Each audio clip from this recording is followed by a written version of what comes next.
পদ্মাপাড়ে অশান্তি, দুশ্চিন্তায় এপারে থাকা পরিজনেরা। দ্রুত স্বাভাবিক ছন্দে ফিরুক প্রতিবেশী দেশ কামনায় এপারে থাকা পরিজনদের। প্রধানমন্ত্রী শেখ হাসিনার অপসারণের পর আবারও নতুন করে অশান্ত হয়ে উঠেছে বাংলাদেশ। দেশের একাধিক জায়গায় জ্বলছে আগুন, সে দেশের সংখ্যালঘুদের ওপর চলছে অত্যাচার। এমতো অবস্থায় বাংলাদেশে বসবাসকারী আত্মীয়দের জন্য উদ্বেগে ভারতীয়রা, ওদেশে থাকা আত্মীয়দের জন্য আতঙ্কে এদেশে থাকা বাসিন্দারা। পুরাতন মালদার বাসিন্দা জয়ন্তী মণ্ডল বাংলাদেশে মা, বাবা, দাদা ছাড়াও রয়েছেন একাধিক আত্মীয়। বাংলাদেশে অশান্তির পর থেকেই উদ্বিগ্ন তিনি। জয়ন্তী বলেন, ফোনে আত্মীয়দের সাথে কথা হয়েছিল, ওদেশে অবস্থা খুবই খারাপ বলে জানিয়েছেন। হিন্দুদের ওপর অত্যাচার দিন দিন বাড়ছে, মেয়েদের ঘর থেকে টেনে বের করে অত্যাচার চলছে। প্রচুর আত্মীয় স্বজন আছে বাংলাদেশে।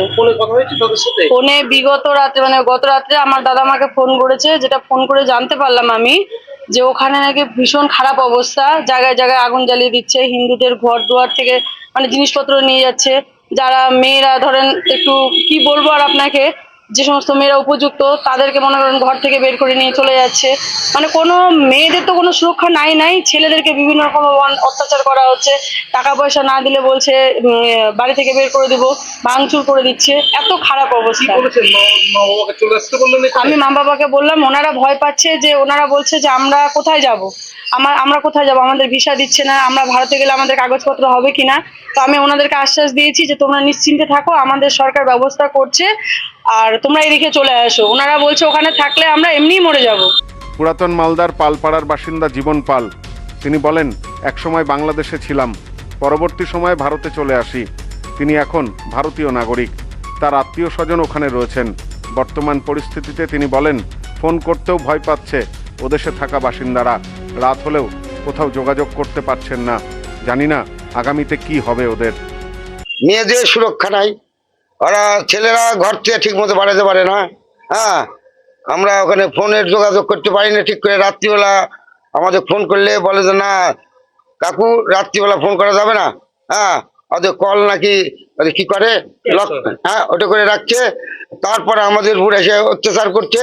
এরকম ধরনের আমাদের কাছ থেকে বাংলাদেশ থেকে আমার যে ভাইস্তেগুলো আছে কিনা, ভাইস্তে আছে, তারা এরকম ধরনের খবর দিচ্ছে। বহুত চিন্তা, শুধু না চিন্তার উপরে চিন্তা, যেটা আমরা ভাষায় প্রকাশ করতে পারি না। আমরা সনাতন ধর্ম রক্ষা করার জন্য বাংলাদেশে আমার বাড়ি হয়েছিল। আমার নাম জীবন পাল, ঠিক আছে। আমি 84 সালে দেশে চলে আসছি অত্যাচারে। মা বোনের ইজ্জত রক্ষা করতে, জীবন বাঁচাতে, সনাতন ধর্ম রক্ষা করার জন্য এই দেশে আসছি। আমাদের আর যাওয়ার জায়গা নাই।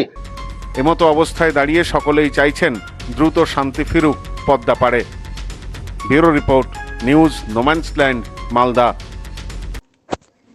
পশ্চিমবঙ্গের উত্তর 24 পরগনা জেলার বনগাঁ এলাকায় Sudhir Karmakar college of education এক স্বনামধন্য এবং অতি উল্লেখযোগ্য শিক্ষণ মহাবিদ্যালয়।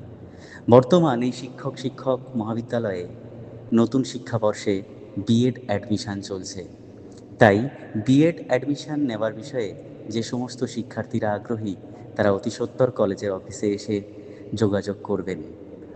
আমাদের কলেজের ঠিকানা গোপালনগর, চরচালকি, বনগাঁ, উত্তর 24 পরগনা। পিন নম্বর 743235।